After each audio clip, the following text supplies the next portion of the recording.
everyone, welcome back to VTeach Academy Maths. Today we are going to continue the chapter Polynomials and learn concepts in detail with some previous year questions.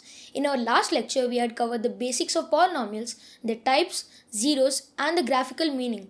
Today we will cover the relationship between zeros and coefficients, the sum of roots, the product of roots, middle term splitting, and how do you form a quadratic polynomial given its zeros, and some advanced previous year questions which include alpha square plus beta square and alpha cube plus beta cube.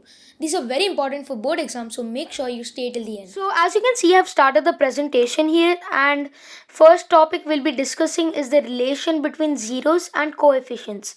So for a quadratic polynomial ax square plus bx plus c having zeros alpha and beta, the sum of roots, also known as s dot o dot r, which is alpha plus beta, will be equal to minus b by a, and that will be equal to minus of coefficient of x, because b is equal to coefficient of x and a would be the coefficient of x square.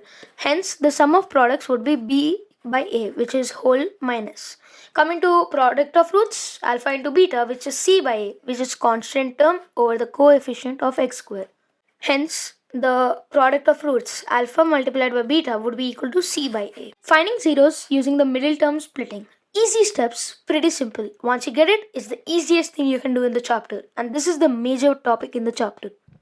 So the first step is we equate p of x to 0, and then we find two numbers p and q such that p plus q would be equal to coefficient of x, and p multiplied by q would be the coefficient of x square multiplied by the constant term. So as we know that the coefficient of x would be b, and the coefficient of x square, which is a, and that will be multiplied to constant term c. Now once we are done with finding p plus q and p multiplied by q, we split the middle term and then factorize, and taking common, we equate each factor to 0 and then solve. To an example, find the zeros of 2x square plus 7x plus 3. So it's pretty simple. As I told you, the a would be the coefficient of x square, the b would be the coefficient of x, and c would be the constant term. So p plus q would be 7 because b is equal to p plus q, and p multiplied by q would be a multiplied by c, which would be 6. So 2 into 3 is 6. So once we have these both numbers, we can equate both of them and then find it. So on factorizing and equating, we get p is equal to 6 and q is equal to 1, and soon we can write it here as the midterm splitting. On taking common, we take 2x common outside and 1 here because there's no other number. So we'll get x plus 3 and 2x plus 1 both equal to 0. So on equating it, we get x is equal to minus 3 and x would be minus 1 by 2. Verify the relationship between zeros and coefficients. This is another example of using the relation between zeros and coefficients, and it's again pretty simple. So first we have to find sum of roots on both the sides, LHS and RHS, and it should be equal.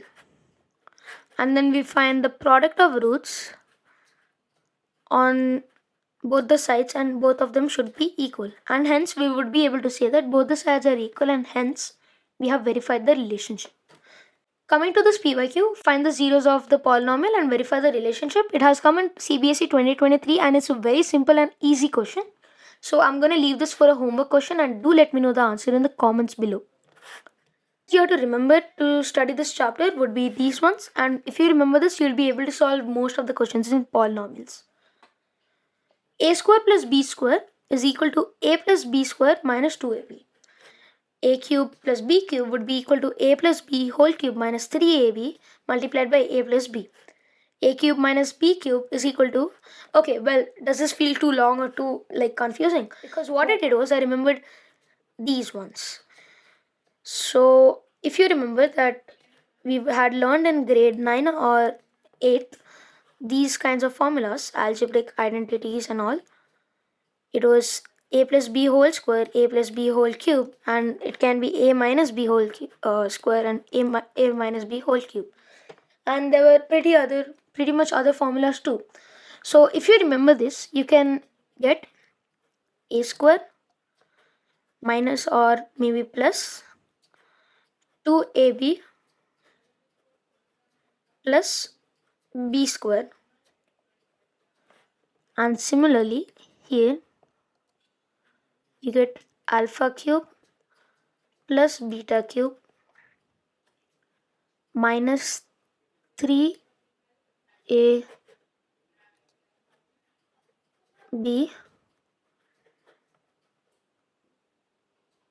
a minus b. If you remember this, you can transpose the term. Suppose if they ask you a square plus b square, you can take the 2ab to the other side, and that's what we have done here too. So we have taken 2ab to the other side. Similarly, if they ask a minus b, alpha minus beta, what you do is you take alpha plus beta whole square, which you already have here, and then you subtract it from 4ab, and then you do whole root, because alpha minus beta whole square is equal to this. If p and q are zeros of f of x, which is equal to this polynomial, find p square plus q square. See, again, this is similar to what we had done earlier. So the sum of roots would be p plus q, and product of roots will be p multiplied by q, which I already found here. So p square plus q square would be p plus q whole square minus 2pq. So on substituting, we get 49 by 4 minus 3. On taking LCM, we get 37 by 4. So hence, through such a simple way, we can remember the formulas and apply them in questions. Now coming to another important topic of the chapter, making a quadratic polynomial. This is often asked in MCQs pretty much as of what I had seen in my board exams. Do not forget to remember this topic. In a question, if the sum of roots and product of roots are given, the quadratic polynomial's general form is k whole thing multiplied by x square minus s of x plus p. So s is the sum of roots, SOR, and p is the product of roots, POR, and k is any real number, generally k is 1. So the steps to find and make a quadratic polynomial using both the sum of roots and product of roots, we use s is equal to a plus b and p is equal to a multiplied by b. And on putting that in the formula, we take k as 1. Coming to an example, find the quadratic polynomial whose zeros are root 5 and minus root 5, and this was seen in CBSE 2019. So the sum of roots, we add both of them, we get 0, and the product of roots on multiplying, we get minus 5. And the quadratic polynomial's general form, we substitute the values, we get k multiplied by x square minus 5, because 0 multiplied by x is 0. So that won't be counted, and k would be 1. So the quadratic polynomial would be x square minus 5. Hence, we had solved this question very easily. Similarly, you can solve it using any product of roots and sum of roots. Construct a quadratic polynomial whose sum and product of zeros are minus 1 by 4 and 1 by 4. So this was asked in CBSE 2017, and hence it's a very important question. This is also seen because it is given in a fraction form. So you might be thinking what you do. So as you can see, 1 by 4 is common in both of these terms, but it's missing in this and this. So we take the 4 and multiply it to them, and then we can remove the 4 from the denominator. So we'll get 4x square plus x plus 1, and that is how simple this question was. And that is the quadratic polynomial. Coming to PYQ, if 1 0 of the polynomial p of x is equal to k plus 4x whole square plus 13x plus 3k is the reciprocal of other, then k is equal to 2. So what you have to do is you substitute the value, or you generally find it using the middle term splitting and all that. And do let me know the answer in the comments, because this is another homework question for you, as this was a very easy question asked in the CBSE 2023.